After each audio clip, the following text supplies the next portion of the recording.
দর্শক, আপনি কি কখনো ভেবেছেন যে বিশ্বের সবচেয়ে শক্তিধর দেশের প্রেসিডেন্ট যখন টিভিতে দাঁড়িয়ে অন্য দেশের নেতাদের পাগল, নোংরা আবর্জনা বা স্ক্যাম বলে প্রকাশ্য গালিগালাজ শুরু করেন, তখন তার মানে কি দাঁড়ায়?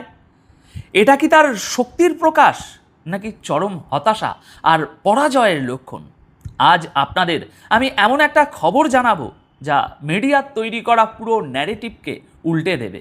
আপনারা সকাল থেকে দেখছেন কিভাবে আমেরিকা আর ইরানের মধ্যে মিসাইল আর ড্রোনের একটা ভয়াবহ লড়াই চলছে, কিন্তু আজ 8ই জুলাই 2026 ঠিক বিকেল 4টের সময় বিবিসি এমন একটা খবর ব্রেক করেছে যা পুরো বিশ্ব রাজনীতিতে একটা বিশাল বড় ভূমিকম্প তৈরি করেছে। খোদ ডোনাল্ড ট্রাম্প অফিসিয়ালি ঘোষণা করে দিয়েছেন যে ইরানের সাথে আমেরিকার যুদ্ধবিরতি বা সিজ ফায়ার পুরোপুরি শেষ, এন্ড। কিন্তু দর্শক, এর পেছনের আসল রহস্যটা কি? কেন ট্রাম্প হঠাৎ করে মেজাজ হারিয়ে ফেললেন? কেন তিনি নিজের স্পেশাল এনভয়দের আলোচনার টেবিল থেকে কার্যত ছুঁড়ে ফেললেন? ভিডিও শেষ হতে হতে আমি আপনাদের সেই আসল মাস্টার প্ল্যানটা বুঝিয়ে দেব, যা শুনলে আপনারা বুঝতে পারবেন ট্রাম্প আসলে রাগের মাথায় সিজ ফায়ার বাতিল করে আমেরিকার নিজের পায়েই সবচেয়ে বড় কুড়ুলটা মেরেছেন, এবং ইরান ঠিক এই ভুলের জন্যই গত 20 দিন ধরে তীর্থের কাকের মতো চেয়ে চেয়ে অপেক্ষা করছিল। দেখুন, আন্তর্জাতিক রাজনীতিতে কোনো ঘটনাই হঠাৎ করে ঘটে না।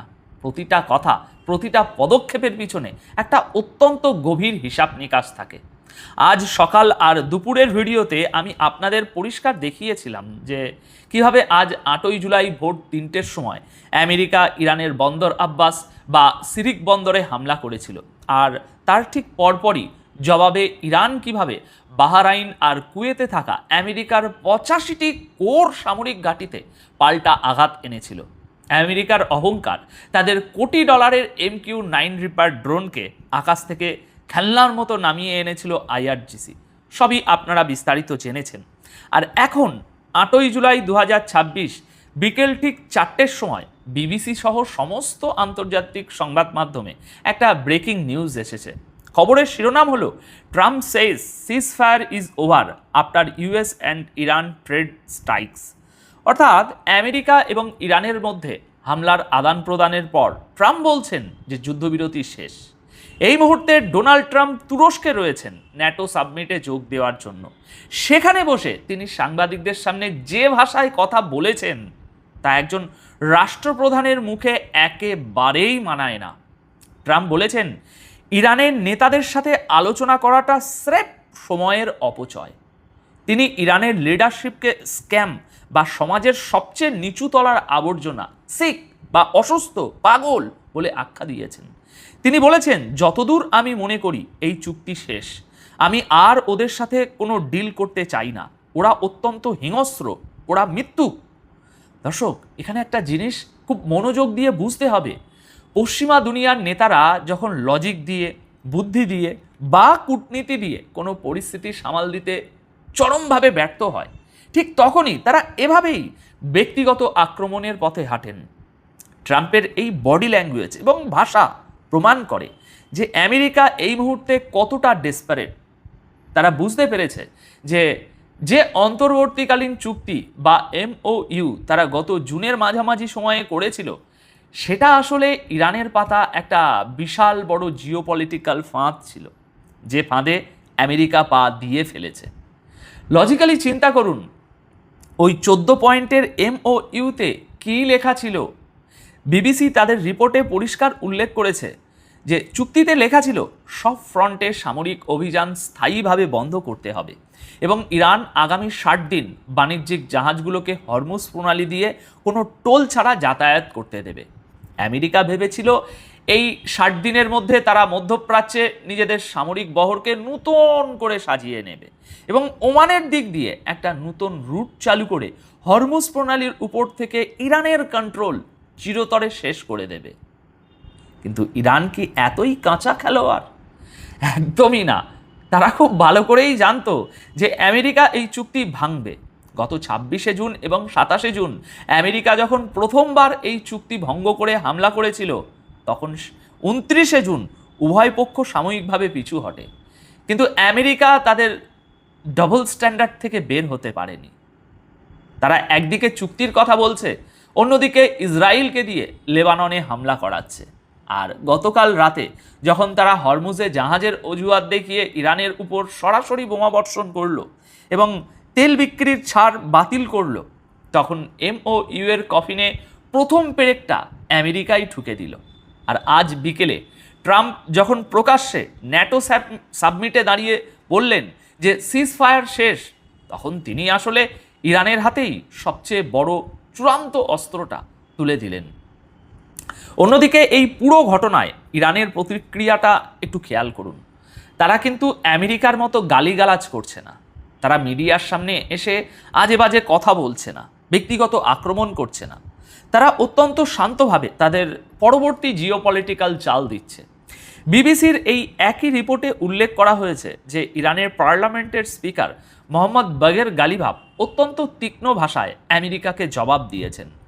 গালিভাফ আমেরিকাকে MOU লঙ্ঘনের জন্য সরাসরি অভিযুক্ত করে বলেছেন, বুলিং বা ধমক দেওয়া এবং চাঁদাবাজির যুগ শেষ হয়ে গেছে, এটা আমাদের কোথাও নিয়ে যাবে না, আমরা মাথা নত করার পাত্র নই। দর্শক, এই একটা স্টেটমেন্টের মধ্যে অনেক মেসেজ লুকিয়ে আছে।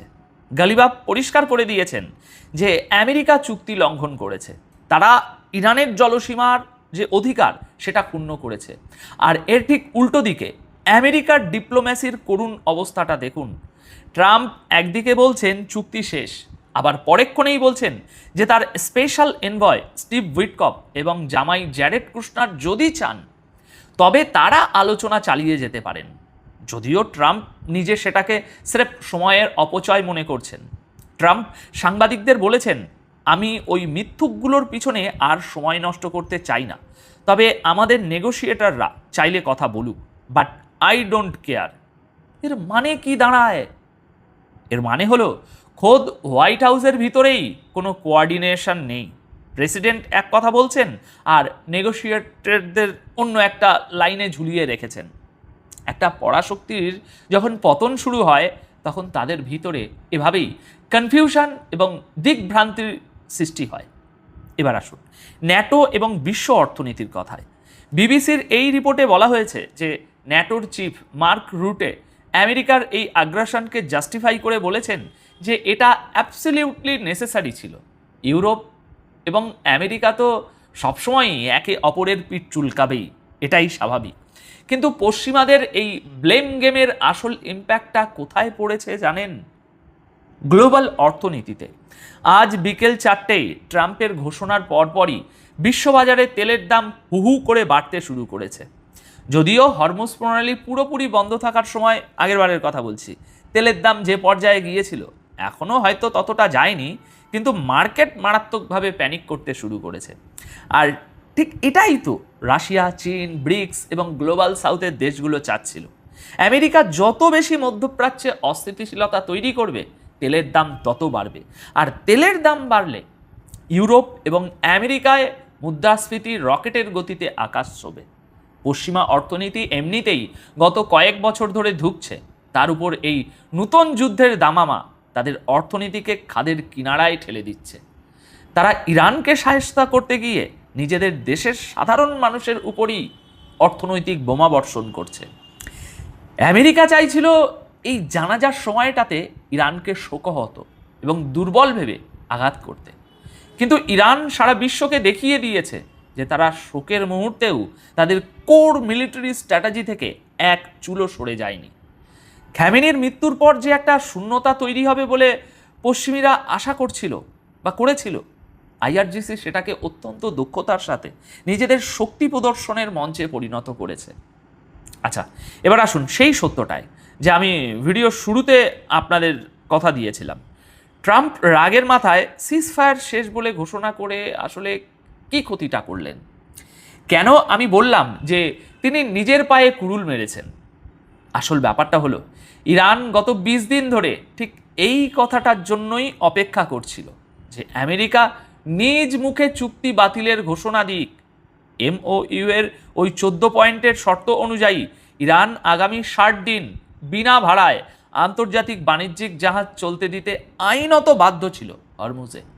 কিন্তু আজ 8ই জুলাই বিকেল 4টের সময় ট্রাম্প যখন অফিসিয়ালি বিশ্বের সামনে বললেন চুক্তি ওভার, তখন আন্তর্জাতিক আইনের সমস্ত বাধ্যবাধকতা থেকে ইরান এখন পুরোপুরি মুক্ত হয়ে গেল। দর্শক, এটাই হলো ইরানের আসল মাস্টার স্ট্রোক। এখন ইরান বুক ফুলিয়ে অত্যন্ত লিগ্যাল উপায়ে হরমুজ প্রণালীতে ট্রানজিট ফিট বসাবে। আর চমকে দেওয়ার মতো তথ্য হলো এই টোল তারা কোনোভাবেই আমেরিকান ডলারে নেবে না, তারা এটা নেবে তাদের লোকাল কারেন্সি বা ব্রিক্সের তৈরি করা নতুন কোনো অর্থনৈতিক ফ্রেমওয়ার্কে।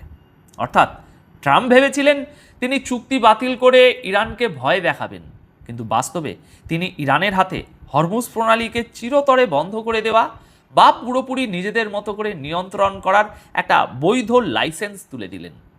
আমেরিকা এখন চাইলেও আর আন্তর্জাতিক আদালতে গিয়ে বা রাষ্ট্রসংঘে গিয়ে বলতে পারবে না যে ইরান চুক্তি ভেঙেছে, কারণ চুক্তির মৃত্যু ঘোষণা স্বয়ং আমেরিকার প্রেসিডেন্ট করেছেন। এই একটা বোকামির কারণে আমেরিকার পেট্রো ডলার যে হেজিমনি, সেটা এখন ইতিহাসের সবচেয়ে বড় হুমকির মুখে পড়ে গেল।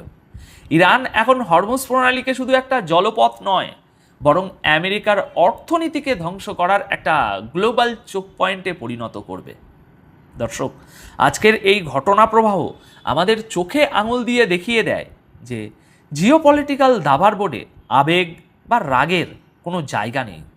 আমেরিকা তাদের ইগো, দম্ভ আর পেশি শক্তির অহংকারে এমন একটা পাতা ফাঁদে পা দিয়েছে যেখান থেকে অক্ষত অবস্থায় বের হওয়ার কোনো এক্সিট রুট তাদের জানা নেই। এখন আপনাদের কাছে আমার একটা অত্যন্ত লজিক্যাল প্রশ্ন রইল, আপনাদের কি মনে হয় ট্রাম্পের এই সিজ ফায়ার বাতিলের ঘোষণার পর ইরান কি আগামী কয়েকদিনের মধ্যেই হরমুজ প্রণালীতে অফিসিয়ালি টোল ট্যাক্স বসিয়ে পশ্চিমাদের সাপ্লাই চেনকে স্তব্ধ করে দেবে? আর যদি সত্যি ইরান সেটা করে, তবে আমেরিকার সামনে কি এই অপমান মেনে নেওয়া ছাড়া কোনো রাস্তা খোলা থাকবে? আপনাদের মতামত অবশ্যই নিচে কমেন্ট করে জানাবেন। আজ তাহলে এ পর্যন্তই, দেখা হবে খুব শীঘ্রই নতুন কোনো এক্সক্লুসিভ আপডেটের সাথে। তত সময় সবাই খুব ভালো থাকবেন, সুস্থ থাকবেন। ধন্যবাদ আপনাদের সকলকে।